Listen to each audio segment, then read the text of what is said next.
Hey friends, welcome. Today we're going to go all in on the Granular Engine. So this thing is pretty crazy, but we're going to discuss kind of the best ways to use it, make the most of it. And the best way to do that is to actually go over all of the different settings and what they do. So to do that, I wanted to actually make a sound and then we're going to rebuild it. So I'm going to show you the final result.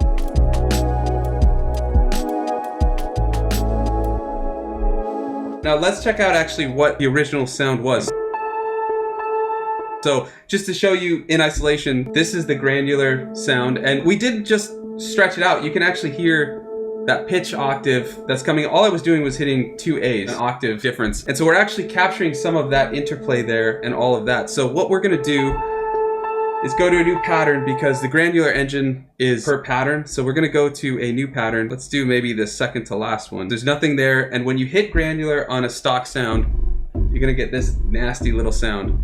And we don't want that. We want something specific. And actually, if you want to follow along, I've got a free sample pack up on my Sounds by Sunwarper sample page. I have on that sample pack a PDF that has everything to just follow along, all of the steps we're going to do and what each of these settings in the menu is. But to start, I figured I'd just explain a little bit about grains, what they are. Grains are short audio snippets, usually ranging from a few milliseconds to a few hundred milliseconds. And you'll hear once we start doing it, it almost sounds like an echo or a delay, but on very small little segments of a track. Each grain captures that specific segment and then kind of just repeats it in this sort of delay or echo type of format. And then from there, there's all these different parameters you can go through, and we'll go through each one that's in the shift voice, which is G, once you're in the Granular Engine. So let's start walking through. So the first thing you've got to do is choose the pad that you want to be in the Granular Engine. So we're gonna be in bank B with this one. So that's 6, so we're gonna hold pattern, granular, and then hit 6. And now you can hear those grains, right? So we can change where it's going to start the sample playback, and then there's an endpoint. If you go the full way, it's going to play the full thing, and then if you shorten it, it's playing less and less. So for this one, we're actually only going to get a little bit of a few of the octave plays, and we'll do 50 for the end. Just to show the difference already, this is the track. You can hear that kind of movement and echo and all of that. So from there, we're gonna hit shift, go to voice, which is G, and then there's a couple of different options. We're gonna start with this, HPOS, so that's head position. We're gonna have to go through all these tiny little 4-character names and explain them, but head position is the start time of the grain playback. So typically, at least for what I'm doing here, we're gonna want just 0 for that. Then we're gonna go to HSPD, which is head speed. So that controls the grain playback speed. If you go forward, you can see where it's going, but if you go in the negative,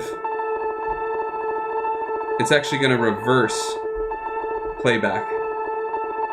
And so for this, we want it at 0.13. But also, just so you can see here, this is kind of a meter for every setting that you're doing. You can see what it's going to do. So we're going to go to 0.13. So you can see it moving. Next, we're going to go to spread, SPRD, and that's going to add randomization to the grain generation point. So we've got it on 0 right now, so let's add some randomization and see what it does. There we go. You can see as we up it, look at it bounce all over the sample that we've got as the setting. So again, on 0, it's going to just move nice and slow across the full sample, but as we up it, it's just completely at random. So this can work for some interesting things, but what we're going to do is actually leave it at this random 100%. Next up, we're going to go to grain density. This one, it starts at 8, so we'll drop it a bit. I want it pretty low. We actually want it at 1.039, so really slow. So now you can see it moving. Remember, it was moving way faster with a lot bigger grains. The grains, there's much less, so now it almost sounds like we've just got a delay on it or something like that, but gonna get a little more trippy as we go. So next up, grain shape. For me, the best way to understand it is it's putting an LFO on the volume of the grains. So they show it in the menu. If you look, they've got the waveforms that the shape is doing. So I'll just read them off to you. 0 is a square wave, which they say adds no volume change. But if we up it, and by the way, I don't think I covered this, once you're changing these settings, this is your enter, and then this is your back. So you can, if you need to go into grain shape, which is the one we're doing right now, hit that, and then you can make the changes. That kind of works for everything we're doing. So off would be the square wave. Anything from 1 to 49 is a form of sawtooth that's going to be doing a fade in. So it's going to go up. You can hear it swell up in volume. 50 is balanced. It's a triangle, so it's going to be doing a little fade in and a little fade out. And then anything above that is going to do a fade out. So I originally had 100 in my notes, which I like, but we can also do 50 if we want to kind of get the best of both. From there though, let's go to grain size, which is GSIZ.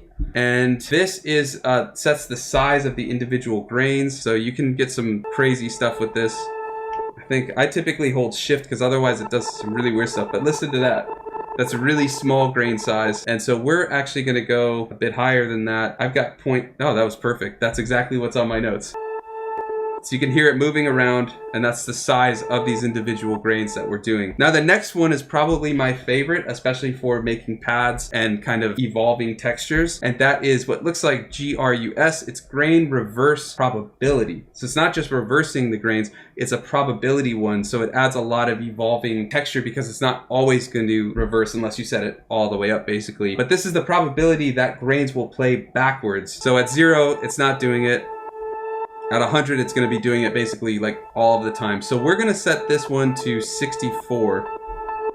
That way we'll have some variations and things like that. Okay, the next ones, these get a little more weird, which can work well. So this one is GTNJ, which is grain timing jitter. So this is adding random timing to the grain playback. So you can kind of hear what it's doing. I still have to experiment with this one a bit more, but if you want to add more evolving sounds and variability, you can mess with this one.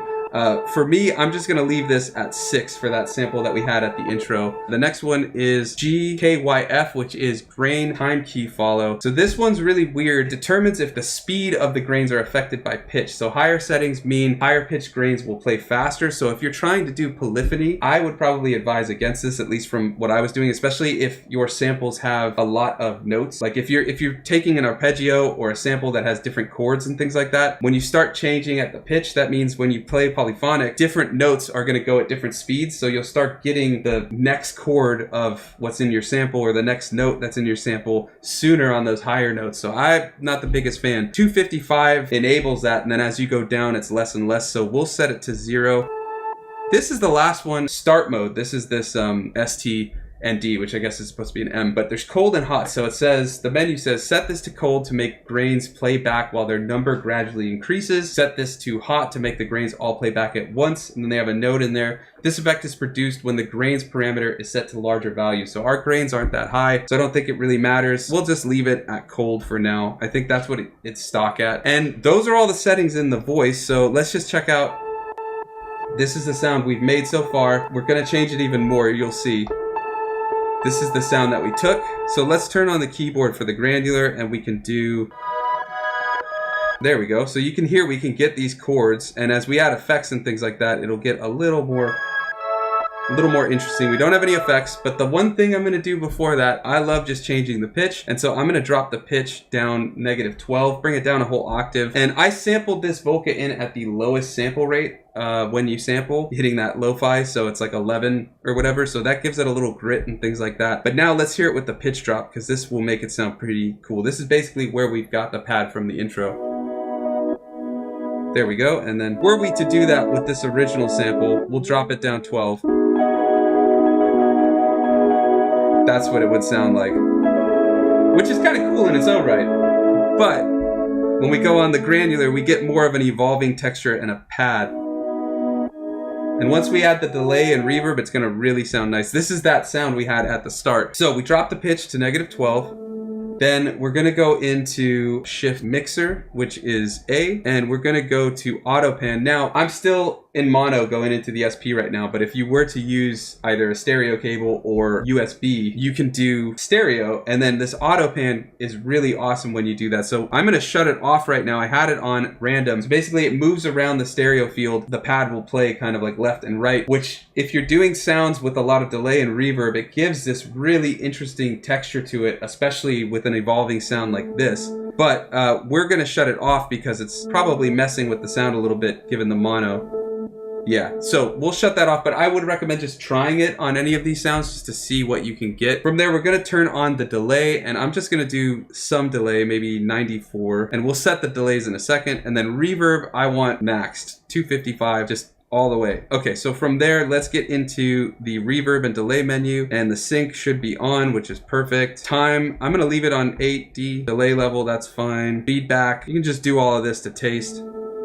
But now we've already changed that texture a little bit. I'm gonna up the feedback a little bit, and let's get over to the reverb. So reverb type, I'm gonna do mod, and then time, we're gonna go up quite a bit. Level it all the way up. This one we'll put up.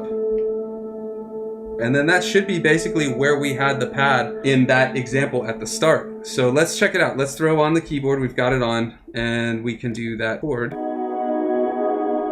Yeah, there we go. You can hear all of that reverb and delay. If you want to check out this original sample, which let's put it back up to its proper pitch. This is up for free.